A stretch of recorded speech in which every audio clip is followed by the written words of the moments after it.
This is the Debunking Economics podcast with Steve Keen and Phil Dobbie. The Archives. Episode 69. Who controls the money supply?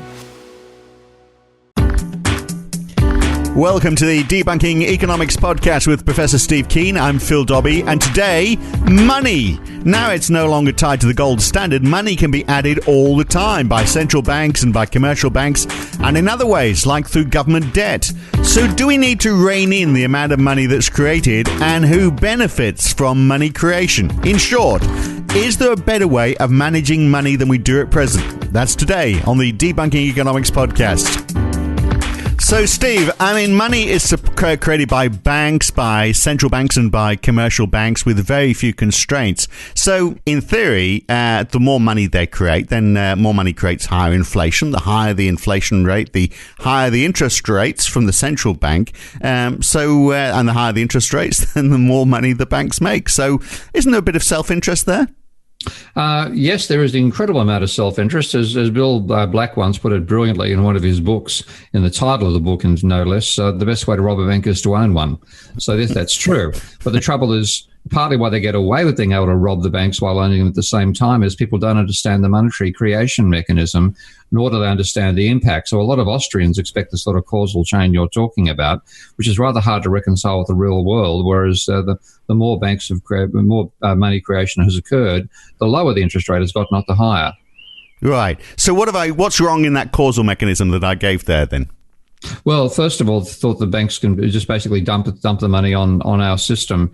Whatever the mechanism they to actually cause the creation of money, part of that vision that the banks can create lots and lots of money and therefore they can cause inflation, implies that the money goes in and increases spending without whacking anything around your ankles to discourage spending. Right. And that's effectively the... there's got to be demand as well, hasn't there? They can't just create money. They've got to create money because people have got to be asking for that money. In other words, they've come to the bank and said, "Can I have a loan, please?" Yeah, and so it's a two-sided operation to begin with at that level. But what we this is the classic thing about economists. Well, one of the many classic things about them, their economic theories, but the mainstream theories in particular, focus upon flows. They focus upon some rates, such as the rate of interest, but they focus upon the level of change in government spending, GDP, which is itself a flow, and so on. New money, which is also a flow. What they leave out is that creation of new money creates another stock, and that's called debt. Yeah, and that does not figure in their thinking at all. So if what they're imagining is they create lots of money, then there's going to be lots of spending. Well, no, not if you've got lots of debt attached to as well, which you have to service. Yeah, and so the causal link people see directly from money creation to inflation just does not happen in the real world. Yeah, that is the fundamental problem, isn't it? That as we add to the money supply, it starts life as a debt. Money is created because it's money somebody that owes. It's obviously the wrong start in life for a bit of extra currency. Yeah, and that's right. If we actually were Milton Friedman's model of money growth causing inflation, and Milton's classic line that still reverberates in the empty shells called brains sitting atop politicians' heads, is that money is always inflation is always and everywhere a monetary phenomenon.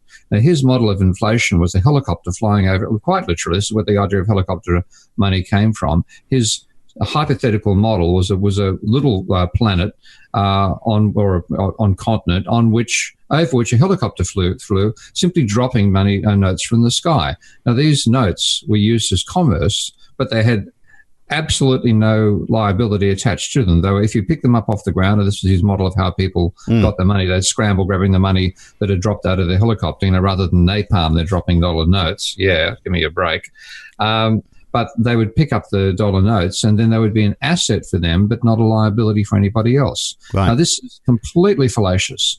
If banks did that, yes, the causal mechanism would be as you describe it, but they don't. But wouldn't that?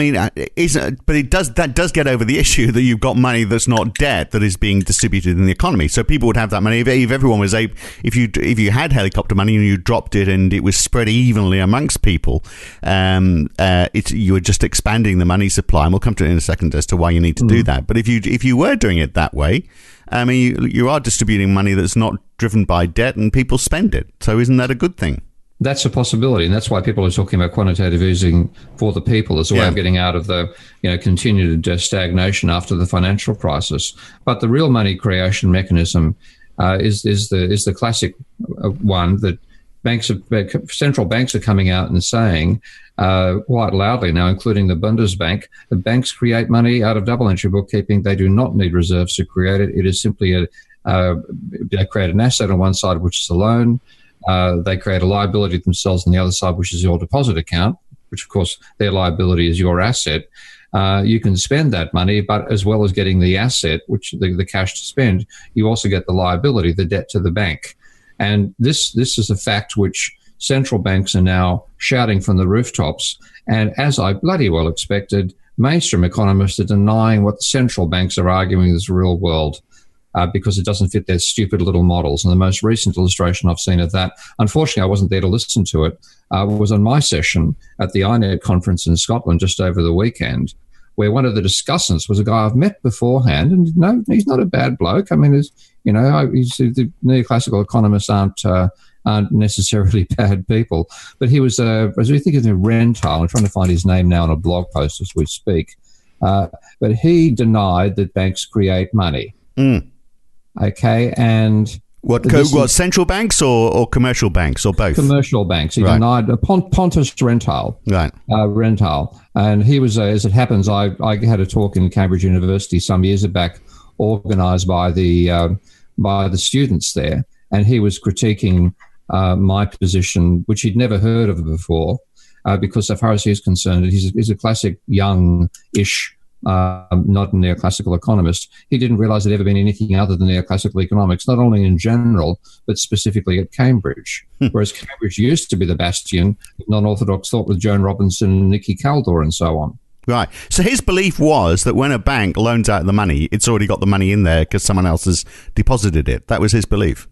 Effectively, yeah. Wow. He said banks don't create money. He says that the central apparently he made this comment saying that Barclays creates its own currency, quote unquote. This is apparently a quote from his presentation. Pegged it part of the central bank currency, which only works to the central bank is complicit.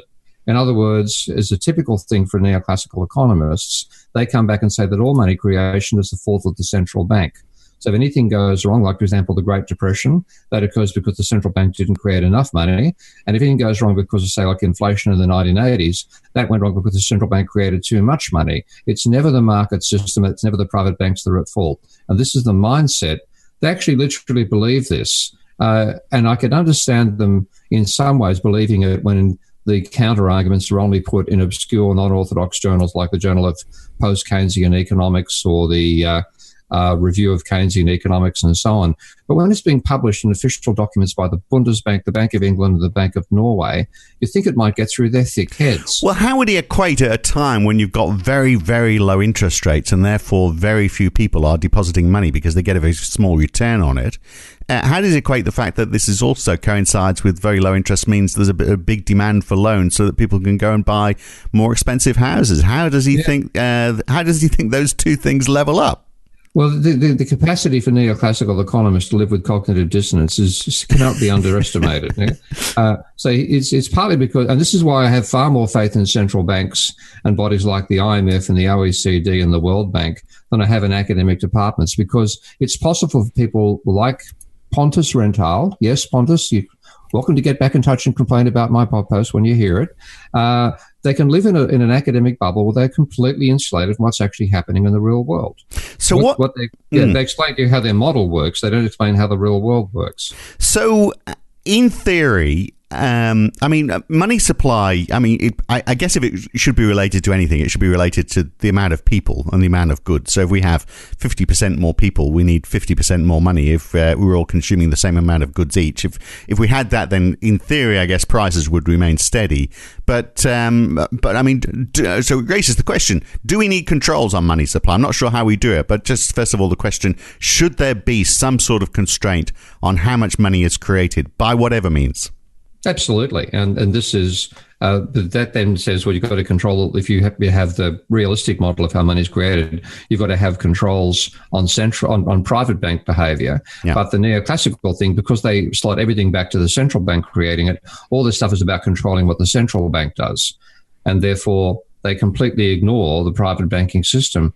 And this is the sort of thing which, again, you could sort of understand prior to the financial crisis. But to have them spouting this stuff a decade after the crisis occurred, with the confidence with which they spout it, it's breathtaking. And why do these people go to forum on places like the Institute for New Economic Thinking, I might add? I was one of the speakers. So, the people, I'm actually quoting from Frances Coppola, who's a good friend of mine, who was in the audience at this, and she has a blog post called Beyond Disappointment, which we should link in our podcast shortly. But she just talks about what it was like to be an extremely well-informed, well-respected, intelligent person who happens to be a woman in the audience, listening to a bunch of mainly old white men. And up front, I definitely qualify. I'm old and I'm a white man, spouting off on stages, 90% of them spouting drivel, which is not 90%, maybe 60, 70%. Right. We're pre-crisis thinkers in a post-crisis world, in a conference organised by the Institute for Economic Thinking. And I am extremely, as Francis was, disappointed by the conference giving, rather than confronting ignorance, giving it a platform. Right. Let's get back to talking about money supply. Sorry, I know we sort of were, but sorry. That's all right. I know it's good that you've. I'm glad it's cathartic for you. This whole thing, I can tell. But so if we want to control money supply, I'm just trying to figure out what contributes to it. Then, so we know that the banks do. What about foreign money? I mean, does that? There's three basic ways that money is created. Yeah, and the simplest one to understand is the banks. When banks lend out more than they get back in repayments, then the level of debt grows, which is an asset of the banking sector, and the liabilities of the banking sector grow at the same time. Now, fundamentally, most of if you look at, there are some liabilities of the banking sector which are not themselves money, but any liabilities of the banking sector which the public can use in transactions between itself, members of the public, is money. And so is the folding stuff we take in our pockets. So fundamentally, the money supply consists of bank deposits plus cash. So anything that increases bank deposits, increases cash, increases the money supply. Now it comes back, okay, how can you increase the amount of money in your deposit account? One is you take out a loan from the bank. It is that simple, and it's why it's so frustrating to listen to people teaching young students at one of the best institutions in the country, teaching them, frankly, bullshit about how money is created, which he denies that banks can increase their liabilities by increasing their assets. So that's the first way. So banks lend out more than they get back in repayments. That creates money, but it creates an equivalent amount of debt when it does it. The other is the government spending more than it gets back in taxation. And this is the one, again, it's so frustrating after a decade after the financial crisis to still have to explain this, not to the public so much, but to the politicians and the academic economists. The government, when it runs a deficit, is spending more than it gets back in repayments, and it can finance that fundamentally because it's the only institution that owns its own bank. So nobody objects. I'm sure you didn't object back in 2008 when Kevin Rudd put $1,000 in your deposit account and called it a tax rebate. Do you remember that? No, I do. I remember. Sales of flat screen coincided with the flat screen TVs being about the same amount of money as people had put into their bank accounts. So Joey Harvey was smiling all the way to the bank, funnily enough. And that money was created by the government spending more than it gets back in taxation, which is quite capable of doing. It's the only institution that can actually do that. So that's in terms of spend more than it gets back in. It can run a permanent deficit. And of course, it's deficit in a closed system. If you look at the government on one side and the non-bank public on the other, its deficit, whatever it spends, turns up in our bank accounts. So its deficit becomes our personal surpluses, the point that the MMT crowd have been trying to get through, not very successfully, for over 3 decades now. So that's the second way. The government spends more than it gets back in taxation. That creates money.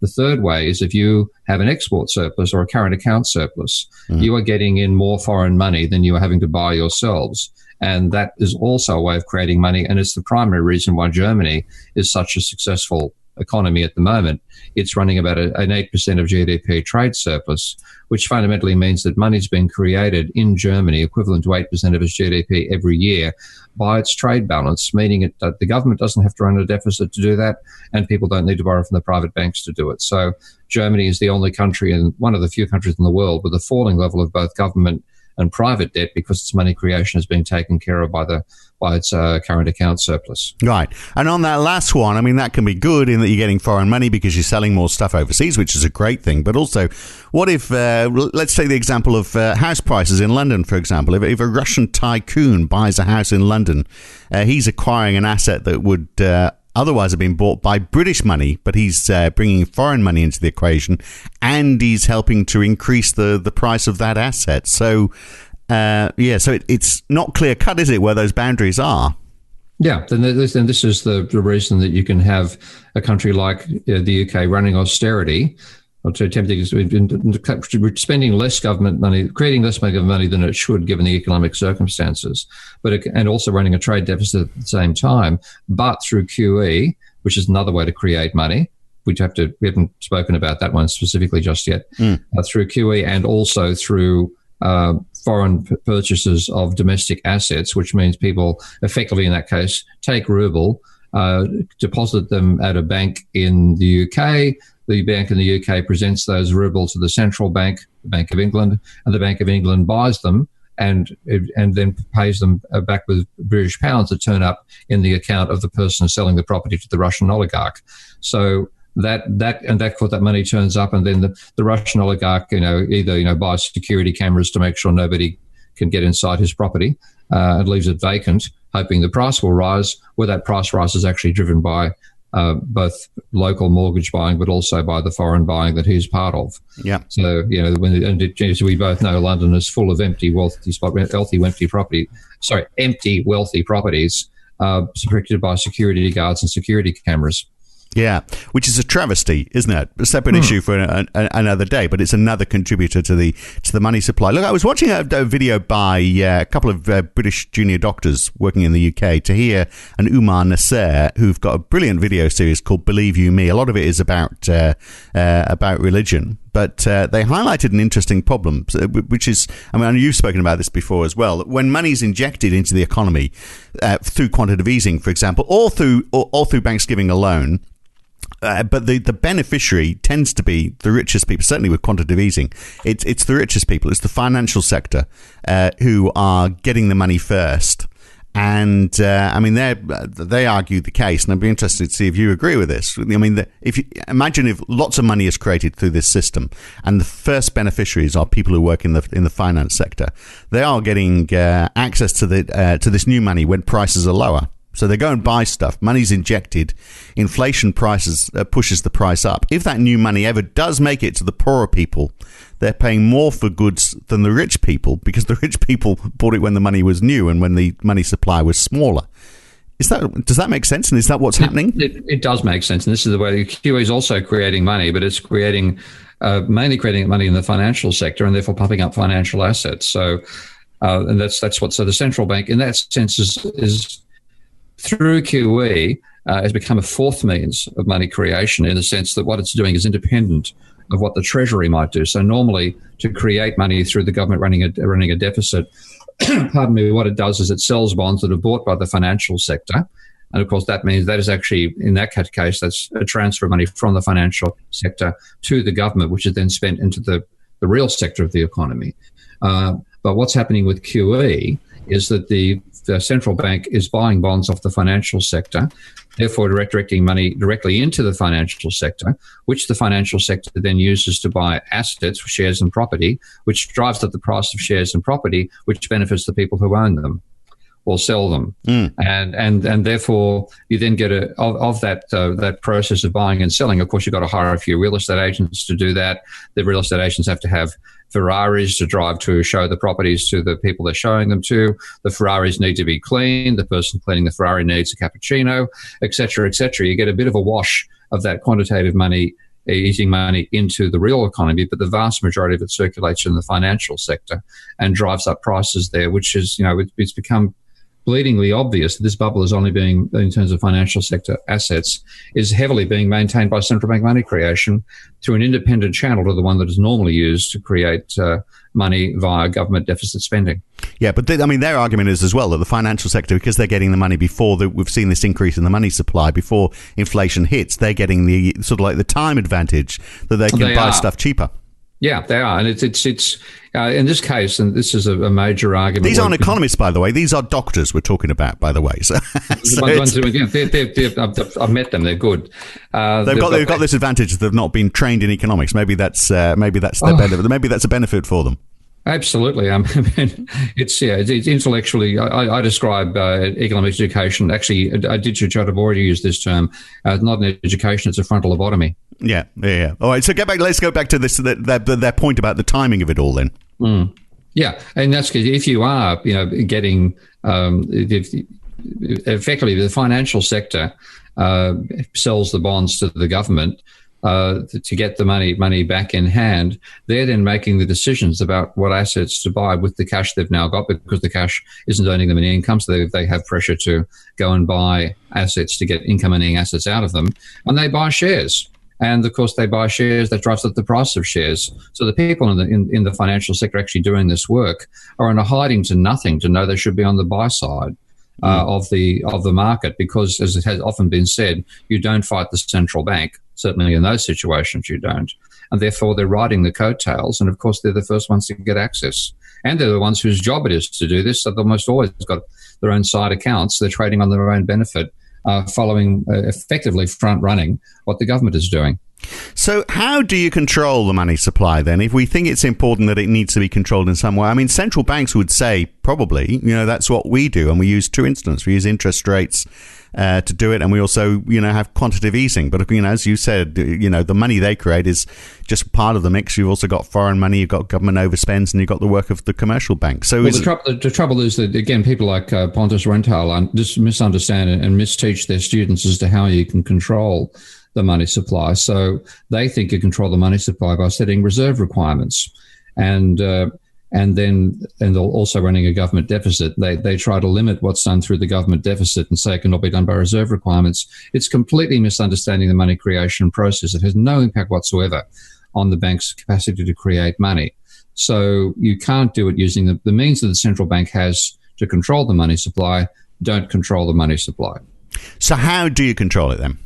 You have to, first of all, realize that banks, the capacity to create money is a social license. It's not something which only banks know the magic of how to do it. If you go through the process of registering a bank and have an equity basis, let's say you've got an equity of £1 billion as your equity base for a bank, then you are able to lend money on one side, which creates an additional asset for you. You can creates a liability at the same time. You can gear that £1 billion up to 10, 15 or 30 billion pounds through the lending process. It's just simply having the right to do it, because what it gives you the right to say is that my deposits, money in my deposit accounts, any entries in my deposit account are money, and you can spend them. And that is the way that they can add to the money supply. It simply comes out of they've given a social license to do it. Now, since it is so easy to create that money, it literally just takes a computer screen and a few clicks of a computer software to create the asset and create the liability at the same time. And because it's so easy to do, it needs to be socially regulated. And relying on letting banks decide what to do themselves, the easiest way they can create money is to have collateralized lending, where they lend against an asset, so that if the loan goes bad, they get to own the asset. And that ended up being a real estate bubble. Yeah.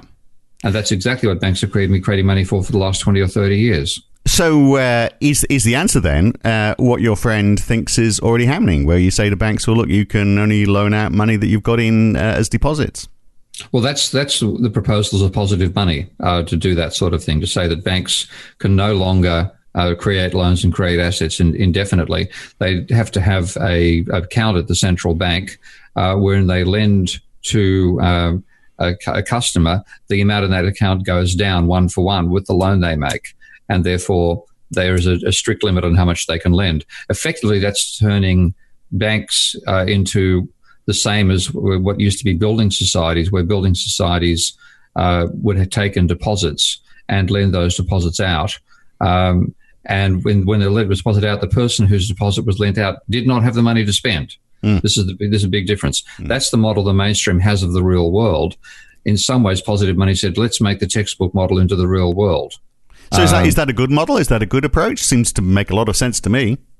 Its problem is, I see two problems with it. One is that you then have a government committee of staff by economists deciding how much money to create. Yeah. And I'm sure they're going to make the wrong decision.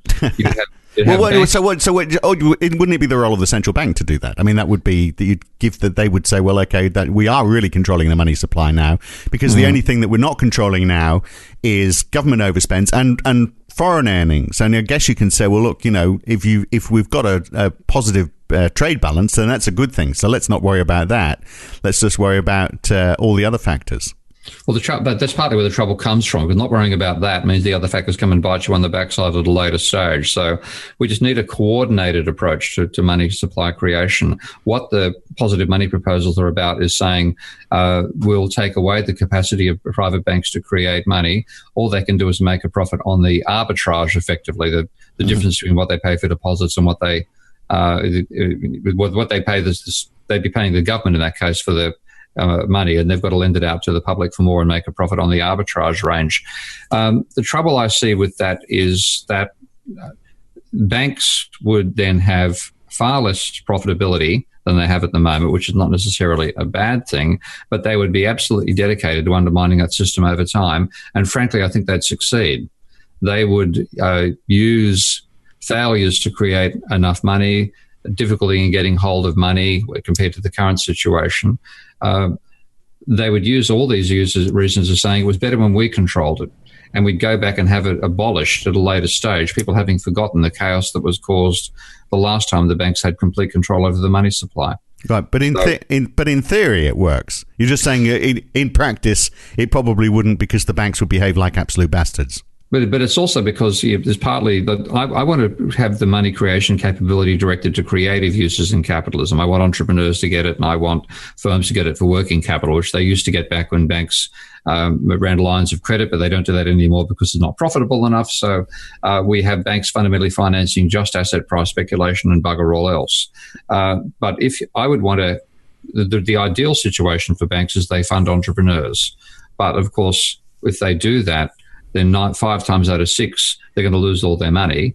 And venture capital as a business itself is only borderline successful anyway. But of course, I would rather see that money creation generating new businesses, a lot of which fail, than I'd rather see it driving up the prices of existing houses, all of which become too expensive.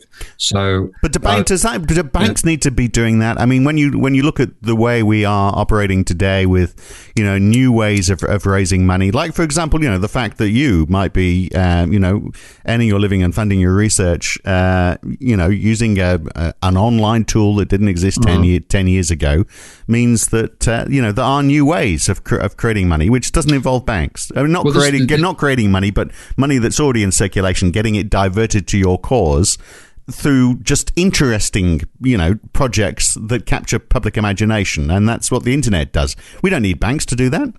Yeah, I mean, this is a feasible alternative avenue as well to say that the problem I have about government control of money creation alone, which is the sort of positive money style proposal, is that I've had enough experience of government bureaucrats to know what they do. Yeah. And they're not about to do anything imaginative or risky. But sometimes you want imaginative and risky stuff done. So, for example, I'm as well as being supported on Patreon, I'm a regular contributor to Indiegogo projects and Kickstarter projects, and I like the technology being proposed. And what I would like is to have that capability of the public to back innovative ideas they like with money to be added to say, well, let's actually let's give everybody the capacity to create money themselves somehow, and you get a cash injection from the government, which you can only use to support entrepreneurial activities. Now, it doesn't matter if it fails. I mean, because you expect, as Elon Musk said in one of his presentations recently, if you're not failing regularly, you're not trying hard enough. failures are a necessary part of success. And the danger about a bureaucratic approach is always try to avoid failure. The entrepreneurial thing is take some risks, have some failures, have some big wins. So if we said, let's give everybody the capacity to, X amount of money every year they can put into innovative projects through things like Kickstarter, Indiegogo, Patreon, and so on. And if they get a return out of it, well and good. If they don't get a return out of it, they're simply sponsoring ideas they like. And then money creation gets done for creative purposes rather than for speculative ones, which is the way it's used right now. Yeah. Well, okay. I mean, I wonder whether you need to do that or whether, the growth of these tools and the inquiring mind will see that happen anyway. But I mean, the other part of that equation is the government just giving you the money. So doesn't that sort of raise the question that, if you marginalize banks so that they really are just places where people put money in and borrow money out of, and, the relationship between the two should be the same. According to a lot of economists, it is already, so no change to the system there as far as they're concerned. But, helicopter money is the rest of it. We get back to where we started. The government just says, well, okay, the population's grown by this amount. We need this much extra money in circulation. It goes into your bank account tomorrow. Yeah, but what I can see, of course, is a huge, if we actually tried to bring that system about, a huge political struggle between what you can really call the rentier class, because that's fundamentally what banking is. By creating the money, you get a lien on an existing asset or an existing business flow, and you charge money for it. That's become the wealthiest part of society. So what we're talking about is actually a huge, virtually social revolution. And the cynic in me doesn't expect that revolution to win. Yeah. All right. We're talking the modern equivalent of Marxism. Yeah, fundamentally. I mean, there's a guy called Louis Kelso published a book called The Capitalist Manifesto some time back. And a large part of that was the idea that capitalists should distribute shares to their workers and slowly dilute the ownership of capital to make it a more democratic system. Now, I thought that was as likely as pigs taking off and flying to Mars, because that's capitalists undermining their own class interests.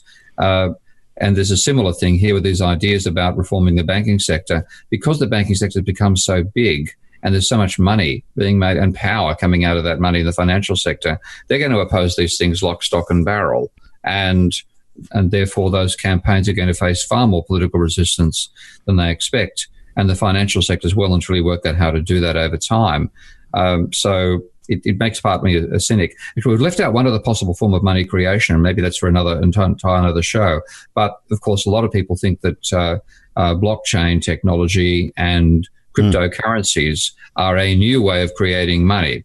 And yes, okay, possibly they are, but my position is that currently they're a way of creating speculative instruments. Yeah. Which we've spoken about in the past. In effect, money is, I think your point was money is anything that anyone will accept. You can create money if people are going to accept it. Congratulations, you've got yourself a new currency. But it needs characteristics that make that more effective. And I still don't believe the cryptocurrencies have those characteristics as well as the creation. You've got to have a form of stability too, and they don't have that stability, so they're not yet, in my opinion, working functionally as money. But the fundamental mechanism is the government running a deficit, therefore spending more than it gets back in repayments. Spending more than it gets back in taxation. Banks lending more than they get back in repayments. Running a current account surplus, and then the central bank doing QE. I think they'd say those are the four mechanisms, and at the moment we stuff them all up. Yeah. Okay. So, final question then: if that utopian vision where the banks don't have a great deal of influence and the government is just pumping money into the economy as it sees fit, if that's not possible, two questions: what do we do? And secondly, is the money supply the key issue here?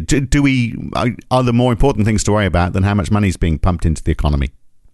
Well, there certainly are. But if you don't put the money into the economy tends not to function at the same time. So that gets in the way of the other effective things being done. So we do need to get this sorted out. The trouble is that sorting it out, normally when you sort something out, you have experts to help you do it.